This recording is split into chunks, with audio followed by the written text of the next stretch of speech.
Sa loob ng maraming taon, nagsilbing sentro ng kabuhayan ang mga stall sa Bayanihan Building para sa mga maliliit na negosyante at naging bahagi rin ito ng pang-araw-araw na buhay ng mga residente maging ang mga bisita.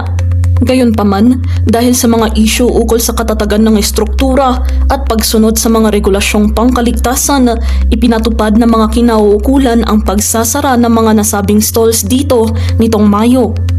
Ipinaliwanag ni Baguio City Mayor Benjamin Magalong na kinakailangan ng ipasara ang gusali dahil sa matinding banta nito sa kaligtasan ng publiko. Ayon sa alkalde, matagal nang nakatakdang ipatupad ang pagpapasara, subalit binigyan pa ng palugit ang mga apektadong establishmento hanggang sa katapusan ng Abril. Dagdag pa niya, mismo mga structural engineer na ang nagsabing hindi na ligtas gamitin ang gusali. Binigyang diin ng alkalde na hindi maaaring ipagpaliban pa ang retrofitting at pagkukumpuni ng lugar dahil nakompromiso na umano ang structural integrity ng gusali. Aniya, bilang pinuno ng lungsod, pananagutan niya sakaling may mangyaring aksidente habang batid niyang hindi naligtas ang estruktura ngunit wala siyang ginagawang aksyon. Dahil dito, sinabi niyang kinakailangan ng tuluyang ipasara at isaayos ang gusali upang matiyak ang kaligtasan ng publiko. Nakapaskil sa mga saradong stalls ang isang abisong nilagdaan ng alkalde.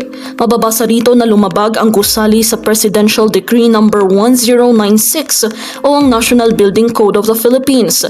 Idineklara ng mga otoridad na dangerous and ruinous o mapanganib at delikado ang estruktura alinsunod sa Section 214 ng naturang batas, dahilan upang ipatupad ang kautusan para sa pagsasara nito.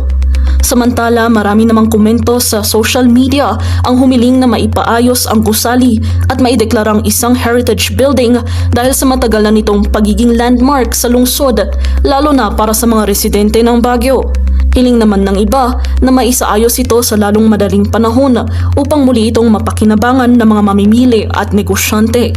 Sa kabila ng mga hamon at pangambang dulot ng pagsasara ng mga pwesto sa Bayanihan Building, nakikita rin ito bilang pagkakataon para sa pag-unlad, modernisasyon at mas maayos na pagpaplano ng lungsod ng Baguio.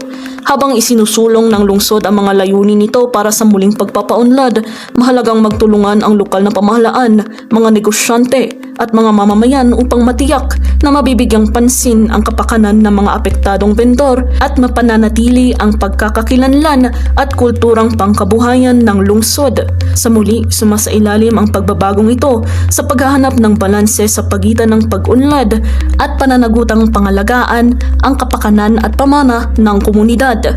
Ira Marizana para sa Herald Express.